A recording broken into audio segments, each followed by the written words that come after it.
Are you feeling behind with your retirement savings, or do you just want to make sure that you don't fall behind? I've got 4 ways that you can avoid the retirement readiness gap. I've got that and more coming up.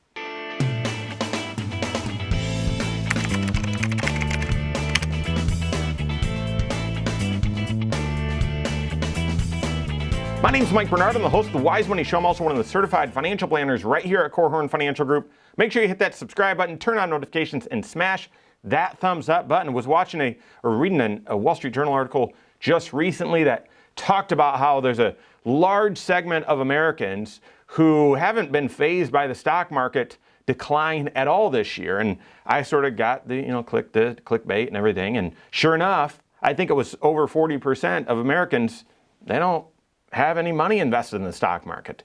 And therefore, the ups and downs doesn't really worry them at all. And so just again pointed to me about the retirement readiness gap, that if you ask or surveyed a swath of the American public, working public, and ask them, hey, are you prepared for retirement? The vast majority would say no. And if you look at their 401k balances and IRA balances, retirement account balances, it's inadequate, okay? And that's not to shame anyone, but that just suggests a lot of people got some catching up to do. And if that's you, that's okay.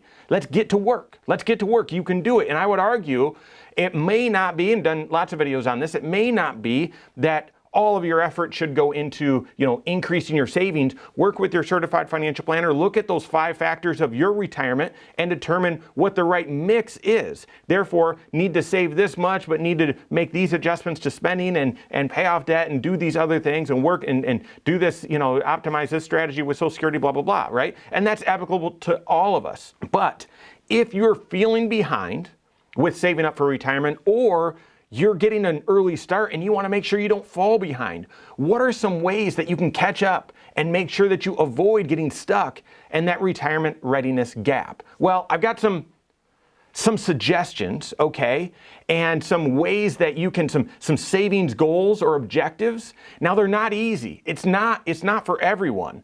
But if you do these things, it's very, very unlikely that you'll fall into that retirement readiness gap. It's very likely, if you do these things, that you'll find that you're on track or ahead or have lots of choice later on in life. Now, again, this is not easy. It's not for the faint of heart. But what are those savings rules, savings goals that you could aspire to?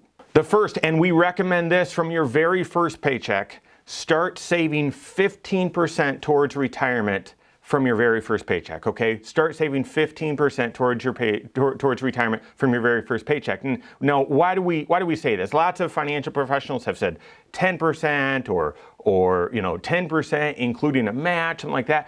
I think your retirement is going to last longer than you think, meaning you may retire sooner than you expected. And you may live longer than maybe even history suggests or than your parents did. And because your retirement will be longer, we would encourage you, start saving that 15% right away. I've also done the reverse math on this, right? Social Security, and I know it's got tons of flaws, but if you just look at that, you're paying in Social Security from your very first paycheck. 6.2% of your FICA, right, is coming out of every single paycheck. And yes, there's a limit to that. But you're making that 6.2% contribution, and your employer is making that 6.2% contribution. So just for Social Security alone, you've got over 12% of your income going in to fund that system from the very beginning, from your very first paycheck, even when you were a busboy. Do they even have those anymore? I don't know. That was my first job. But they've got that going into Social Security, and we all know Social Security, that's not going to be enough. It's going to be about 1/3 of what you need. Therefore, start saving 15% towards retirement from your very first paycheck. If you find that you haven't been doing 15% from your first paycheck, start doing 15% now. Get started now. Push yourself now. Next, and this is more so if you haven't started at that 15% from your very first paycheck, increase your contribution amount 1% every single year. This is an easy hack. You'll barely even feel it. Increase your 401k savings, your retirement savings, 1% each year, normally right at the beginning of the year. Now, why would I be bringing that up? Especially right now as we talk about shoring up this retirement readiness gap when prices, when inflation is so challenging, and it's making your budget feel tighter and tighter. Well, listen, has the price of gas gone up 1%? Yeah, you don't have a choice. It is. Has the price of chicken wings gone up 1%? Yeah. Other grocery items? Yep, it has. What about travel? It's gone up as well, and you're still doing those things. So there's just no one holding forcing you to increase your retirement savings 1%. The prices for everything else are being forced up. You don't have a choice. They're being forced up. So therefore, while it might feel like, okay, I'm going to keep my 401k savings the same, and you might even feel tempted to drop it. No, force that one higher as well. Force that one higher, especially, right? Additionally, because life is getting more expensive, it might also suggest even more needs to be saved up for retirement. So increase your 401k, your retirement savings by 1% each and every year. Even if you started at 15%, continue to do that. Increase it 1% each and every year so you've got a lot going in. You won't even feel it. If it's at 1%, you won't even notice that difference. And that all speaks to kind of approaching this third rule, and that is just max out your 401k contribution. Max out your 401k contribution each year. Have that be a goal. If your income is such that, well, you can contribute 15% and you can increase that 1% a year and you're not going to max it out, great. And they've been increasing these contribution limits, $22,500 for 2023 is that contribution limit to the 401k, 403b. So that's fine. But if you can get closer, if you can, max out your 401k contribution. And to me, the way to parlay that, one of my favorite goals as I'm working with folks and we're looking at their financial plan and their financial goals and they're close and just need that extra push. I love the goal of just saying, max out your 401k and max your Roth every year. Max out your 401k and max your Roth every single year. Now, at 24, you may not be able to do that. At 29, you may not be able to do that. At 33, maybe you could. Maybe lifestyle's getting in the way. Maybe life's getting in the way. But maybe you could. At 35, maybe you could. At 39, maybe you could. At 41, maybe you could. At 45, maybe you could. Have that be a goal to aspire to. Max out your 401k every year and max your Roth IRA. And then the fourth sort of savings goal that I would put on you, something to aspire to. Again, not easy, not for the faint of heart, but if you can do this, then it's just really unlikely that you're going to find yourself behind on your retirement readiness and needing to play catch up. And that is live on one income and save the rest. Live on one income and save the rest. Now, don't say, well, yeah, I'm a one income family, anyway, so great. Yeah, okay. But if there's two incomes, live on one income and save the rest. And what I often see from people is that are applying this, they live on one income for their regular monthly expenses.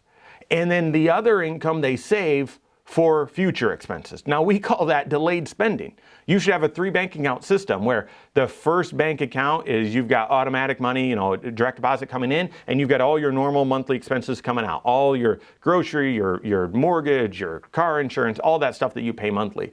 But then your second account is your delayed spending, where it's still money, you're going to set some money aside. You're going to spend it. It's just you're not spending it every single month. You're saving up in advance for non-monthly expenses, for known and regular non-monthly expenses. These could be Christmas. This could be vacations. This could be life insurance that you only pay once a year. It could be car repairs, car replacement, home improvements, that sort of stuff. You're going to spend this money. You're just not spending it right now. Well, we see a lot people saying, well, we live on one income. Well, that covers the monthly expenses, but that second income just goes to cover all those other things that you're spending money on that you just don't spend every single month.